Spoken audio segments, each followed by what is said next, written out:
नमस्कार, आप देख रहे हैं हिंदुस्तान मेल न्यूज और ये रुक करते हैं आज की खबरों की ओर। मुश्किल में मिस इंडिया निकिता पोरवाल, ताज पहनकर महाकाल मंदिर जाने पर पुजारी ने उठाई उंगली। 400 कर्मचारियों का वेतन काटने का आदेश आयुक्त ने लिया वापस। अब कर्मचारियों को चेतावनी देने के साथ कर दिया मामले का पटाक्षेप। इंदौर में लफंगे की देखिए हिमाकत, नारकोटिक्स डीआईजी की कार पर रॉड से किया हमला। एमपी में सरकारी कर्मचारियों का डीए 4% तक बढ़ा। सैलरी में 620 से 5,640 रुपए की बढ़ोतरी। पुलिस ने 10 महीनों में 871 मोबाइल तलाश कर फरियादियों को लौटाया। रिगल चौराहे पर मोबाइल लौटाए गए। प्रति सोमवार को होने वाली टीम बैठक आज कलेक्टर आशीष सिंह की अध्यक्षता में हुई संपन्न। युवती से सोशल मीडिया के माध्यम से दोस्ती कर होटल में किया दुष्कर्म। विजयनगर थाना क्षेत्र का है मामला। चाकूबाजी करने वाले को पुलिस ने दिलवाई शपथ और दी हिदायत। तुकोगंज थाना पुलिस ने की कार्रवाई। यूरिया की बोरी में मादक पदार्थ की तस्करी करने वाला व्यक्ति पकड़ाया। क्राइम ब्रांच द्वारा की गई पूरे मामले में कार्रवाई। एमपी की आर्थिक राजधानी इंदौर में दिन दहाड़े गुंडागर्दी का एक हैरान कर देने वाला मामला सामने आया है। यहाँ एक युवक ने मामूली सी टक्कर के बाद डीआईजी नारकोटिक्स महेश चंद्र जैन की कार पर हमला कर दिया। इस घटना ने कानून व्यवस्था पर भी गंभीर सवाल खड़े किए हैं। डीआईजी जैन अपने ड्राइवर आरक्षक सूरज यादव के साथ अपनी सरकारी कार से जा रहे थे। उसी दौरान तभी रेड सिग्नल पर उनके पीछे खड़ी कार के चालक यश अरोड़ा ने तेजी से कार निकालने की कोशिश की। इस दौरान दोनों गाड़ियां टकरा गई। हालांकि टक्कर से यश की कार को ज्यादा नुकसान नहीं हुआ था, लेकिन उसने डीआईजी की गाड़ी का पीछा करना शुरू कर दिया। C21 बिजनेस पार्क के साथ यश ने डीआईजी की गाड़ी रोक ली और लोहे की रॉड से उनकी गाड़ी की हेडलाइट तोड़ दी। इतना ही नहीं, आरोपी ने उन्हें जान से मारने की धमकी भी दे डाली। घटना के बाद डीआईजी जैन के मुताबिक पुलिस को सूचना दी। मामला 2 थानों की सीमा पर होने के कारण शुरुआती में कुछ परेशानी हुई। बाद में खुशराना पुलिस ने आरोपी के खिलाफ मामला दर्ज कर लिया है। जांच के बाद आरोपी का नाम यश अरोड़ा बताया जा रहा है। 2-3 बजे के आसपास एक जो शासकीय वाहन नारकोटिक्स विभाग का था, जिसमें सर थे और वो वाहन जब रेडिसन चौराहे से MR10 होते हुए बाईपास की तरफ जा रहा था, तो वहां उस समय एक कोई बलेनो कार थी जिसने ओवरटेक किया। ओवरटेक के दौरान कुछ उसमें स्क्रैच या डैश हुआ और उसमें कुछ आपस में ड्राइवर के साथ में कोई उसमें बातचीत हुई। उसी दौरान जो बलेनो कार चालक था वो ओवरटेक करके उसने गाड़ी को रोक लिया और उतर करके जो इसका टायर लीवर होता है उससे जो हेडलाइट होती है उसको उसमें मार दिया, जिससे वो टूट भी गई।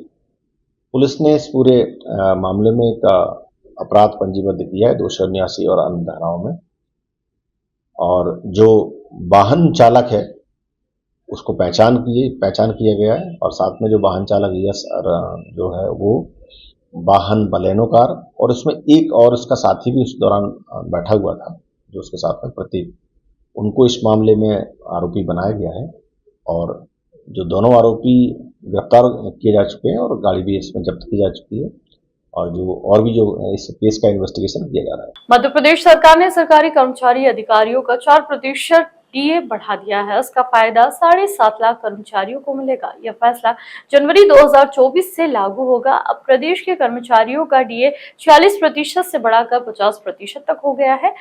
इसमें उनको हर महीने 620 रुपए की जगह 5,640 रुपए दिए जाएंगे। मुख्यमंत्री डॉक्टर मोहन यादव ने सोमवार को यह घोषणा करते हुए कहा, राज्य सरकार के सभी अधिकारी कर्मचारियों का महंगाई भत्ता बढ़ाने का निर्णय लिया है। दीपावली के मौके पर इसकी बधाई डबल हो जाती है। 1 नवंबर मध्य प्रदेश का स्थापना दिवस भी है। आप सभी अपनी लगन, मेहनत और सकारात्मक सोच के कारण पूरे देश के अधिकारियों कर्मचारियों में विशेष पहचान रखते हैं। इस नाते सरकार का भी उत्तरदायित्व है कि आपके हितों का ध्यान रखें। फेमिना मिस इंडिया चुनी गई उज्जैन की निकिता पोरवाल मुश्किल में फंस गई है। रविवार को उज्जैन स्थित महाकाल मंदिर में दर्शन के लिए आई निकिता पोरवाल को मंदिर के पुजारी ने आड़े हाथों लिया। मंदिर पुजारी ने निकिता को मंदिर प्रांगण में ताज पहनकर आने पर सवाल उठाया। गौरतलब है कि 2024 फेमिना मिस इंडिया चुनी गई निकिता पोरवाल ने उज्जैन ही नहीं बल्कि पूरे प्रदेश का नाम रोशन किया है। विजेता चुनने के बाद निकिता पोरबाल लगातार यात्रा कर रही है। इसी क्रम में रविवार को निकिता उज्जैन पहुंची और महाकाल के दर्शन के लिए मिस इंडिया का ताज पहनकर मंदिर पहुंच गई। इसको लेकर विवाद पैदा हो गया। महाकाल मंदिर के पुजारी महेश शर्मा ने आपत्ति जताते हुए कहा कि भगवान महाकाल अवंतिका के राजा माने जाते हैं और उनके सामने किसी भी व्यक्ति को सिर पर पगड़ी, टोपी या ताज पहनकर जाने की अनुमति नहीं है, क्योंकि इससे मंदिर की मर्यादा का उल्लंघन होता है। इंदौर नगर निगम के आयुक्त शिवम वर्मा ने कार्रवाई के दौरान 400 कर्मचारियों के वेतन से एक दिन का वेतन काटने का आदेश वापस ले लिया है। इसके साथ ही उनके द्वारा इन कर्मचारियों को उन्होंने चेतावनी देकर पूरे मामले में आवाज पट्टा शिफ्ट किया गया है। बता दें, आयुक्त शिवम वर्मा द्वारा 21 अक्टूबर को निगम मुख्यालय का औचक निरीक्षण किया गया था। इस दौरान समस्त विभागों के उपस्थित रजिस्टर चेक किए गए थे तथा निगम मुख्यालय में देरी से आने पर लगभग 400 और कर्मचारियों का एक दिन का वेतन काटने का आदेश दिया गया था। इसके बाद आयुक्त से कर्मचारी संगठन एवं कर्मचारियों द्वारा यह अनुरोध किया गया था कि दीपावली का प्रमुख त्योहार होने से वेतन नहीं काटा जाए। आयुक्त द्वारा कर्मचारियों की मांग को स्वीकार करते हुए अपर आयुक्त वित्त को निर्देश दिए गए कि कर्मचारियों का एक दिन का वेतन नहीं काटा जाए। उनके द्वारा कर्मचारियों को यह हिदायत भी दी गई कि यदि भविष्य में कर्मचारी कार्यालय में देरी से उपस्थित होंगे तो उनके विरुद्ध सख्त अनुशासनात्मक कार्रवाई की जाएगी। कर्मचारी समय पर नहीं पहुंचे थे, उनपे ये एक दिवस की वेतन काटने की कार्रवाई हुई थी, लेकिन चूंकि कर्मचारी संगठन और बहुत सारे लोगों ने, कर्मचारियों ने भी आके निवेदन किया कि हमको एक बार मौका और दिया जाए और त्योहार का समय है, उनके उसको देखते हुए मानवीय आधार पर ये चेतावनी जारी करते हुए ये आदेश किया गया कि इनको वेतन दिया जाएगा दीपावली के पर्व को देखते हुए, लेकिन अगर भविष्य में इस प्रकार की उनसे लापरवाही होगी तो इस पर कभी गंभीर कार्रवाई की जाएगी। इंदौर में दीपावली के अवसर पर गुम व चोरी हुए 102 फरियादियों के मोबाइल वितरण किए गए। 1 जनवरी से अक्टूबर माह तक 871 मोबाइल की तलाश कर वापस किए जा चुके हैं और भी कंप्लेंट पर इसकी जांच पड़ताल की जा रही है। दरअसल इंदौर में रोजाना कई मोबाइल चोरी, झपटमार और गुम होने की शिकायत ऑनलाइन सिटीजन करो द्वारा की जा रही है।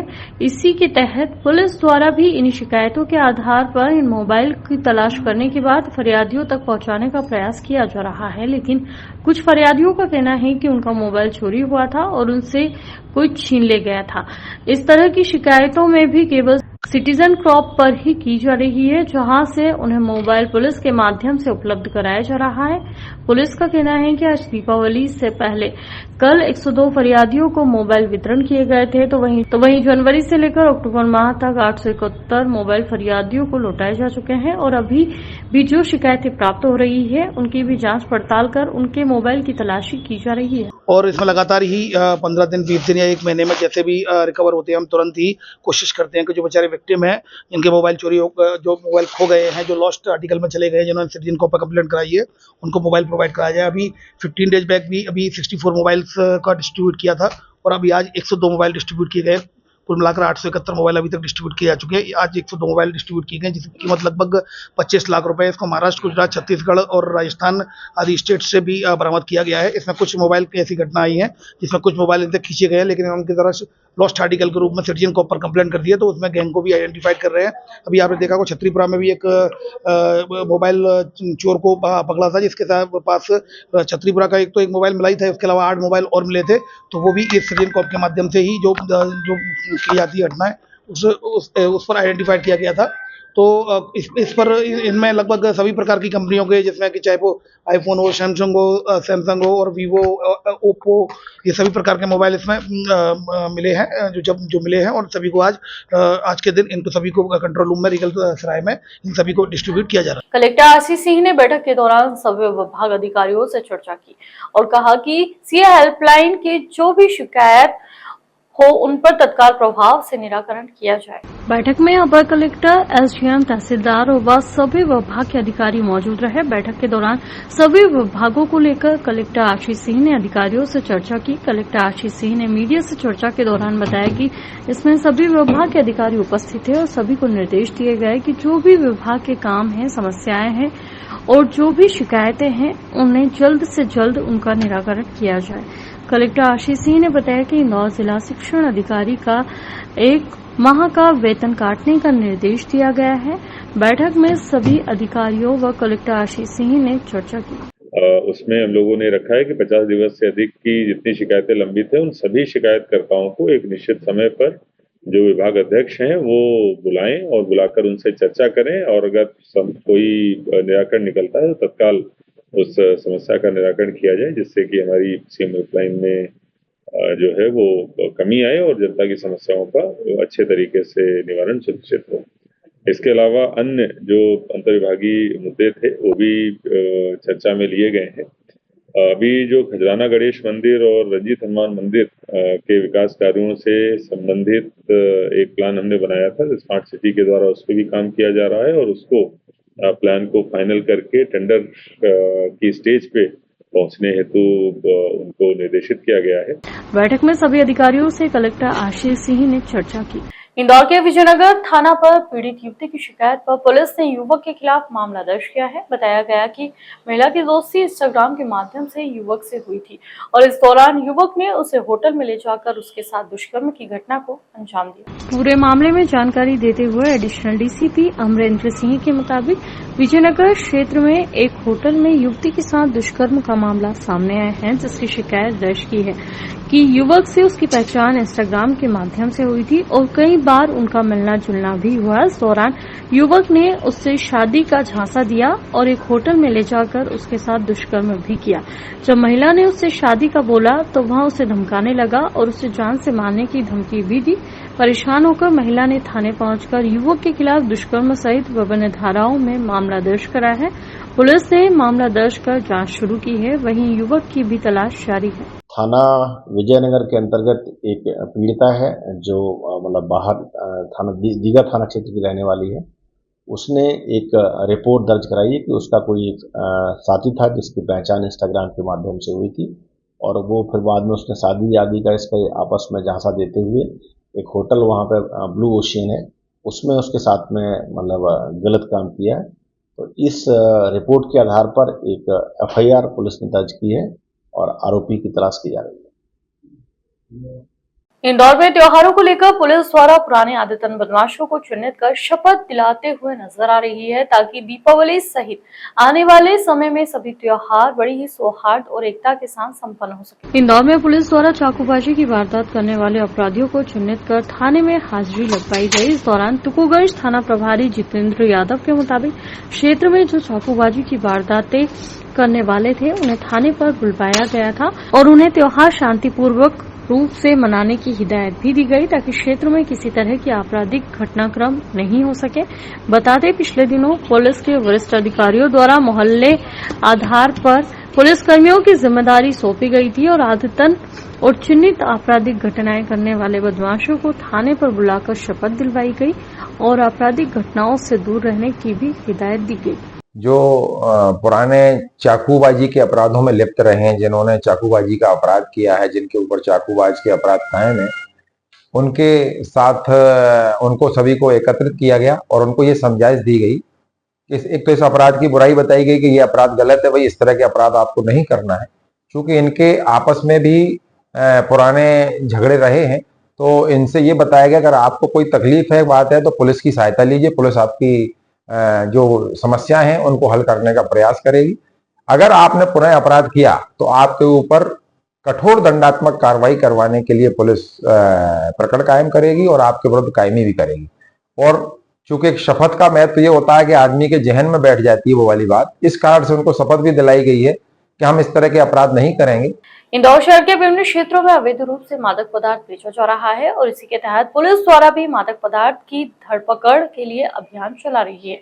मुखबिर से सूचना के आधार पर पुलिस ने एक व्यक्ति को गिरफ्तार किया है जिसमें मादक पदार्थ जब्त किया गया है। पूरे मामले में जानकारी देते हुए एडिशनल डीसीपी राजेश दंडोतिया द्वारा बताया गया कि बाईपास पर स्थित रोड पर यूरिया की बोरी लेकर बैठे टूट सिंह नामक व्यक्ति की चेकिंग की गई तो उसकी बोरी में 11 किलो 800 ग्राम अवैध मादक पदार्थ बरामद किया गया, जिसके पास से एक मोबाइल फोन और एक मोटरसाइकिल भी बरामद की गई। और वो कहीं ना कहीं यहाँ पर इंदौर में सप्लाई करने के लिए आता है। तो इस पर से पहले से लगभग 10 से 12 दिन से लगातार काम कर रही थी क्राइम ब्रांच। जो सूचना मिली कि आज आने वाला है कल रात्रि में, और कल रात्रि में तो संगम नगर वहाँ के पास से ये लोकेशन इसकी मिली, तो तत्काल क्राइम ब्रांच की टीम ने घेराबंदी करके इसको पकड़ा गया। तो यूरिया की बोरी में ये गांजा रखकर ले जा रहा था। तो इसके जब तलाशी ली गई तो और उसका विधिवत एनडीपीएस एक्ट के तहत उसकी जो तोला गया, तो उसका जो वजन था वो 11 किलो 800 ग्राम वजन आया। तो उसमें एनडीपीएस एक्ट के तहत उसमें कार्रवाई की गई है। ये किससे लेकर आया था, किसको सप्लाई कर रहा था, ये चूंकि इन्वेस्टिगेशन पॉइंट ऑफ व्यू से ये लगातार ऑपरेशन चल रहा है, तो उनको भी आरोपी बनाया जाए। दीपावली त्योहार पर पूरे देश के साथ ही इंदौर में भी दूध की खपत में वृद्धि हो रही है। शहर में करीब 13 से 14 लाख लीटर खुला दूध उपयोग में आ रहा है। इंदौर दुग्ध विक्रेता संघ के अध्यक्ष भारत मथुरावाला की माने तो गत वर्ष पूरे साल 7 रुपए प्रति लीटर की दर में भाव में वृद्धि होने के कारण दीपावली पर दूध का भाव यथावत रखा गया है। वहीं मिलावटखोरों पर सख्त कार्रवाई करने की बात भी मथुरावाला के द्वारा कही गई है। दरअसल दूध का विक्रय फेड प्रणाली से हो ताकि दूध की गुणवत्ता बनी रहे, इसको लेकर भी उन्होंने अपनी बात रखी। भारत मथुरावाला के मुताबिक शुद्ध के लिए युद्ध की तर्ज पर इंदौर दुग्ध विक्रेता संघ मिलावटखोरी के खिलाफ है और दूध की गुणवत्ता बनाए रखने के लिए सभी को नियमों का पालन करना चाहिए। वर्तमान समय में दूध के भाव जो है यथावत रखे हैं। इसका प्रमुख कारण है कि गत वर्ष पूरे साल में 7 रुपए प्रति लीटर की वृद्धि हुई थी। उसके बाद जो दूध के भाव सांची ने कम करे, लेकिन इंदौर दूध विक्रेता संघ ने कम नहीं करे थे। इस कारण से दूध की जो उपलब्धता है वो पूरी बनी हुई है और आज भी हम सांची से 2.5 रुपए प्रति लीटर के हिसाब से पैसा किसान को ज्यादा दे रहे हैं, जिससे कि दूध की उपलब्धता बनी रहे।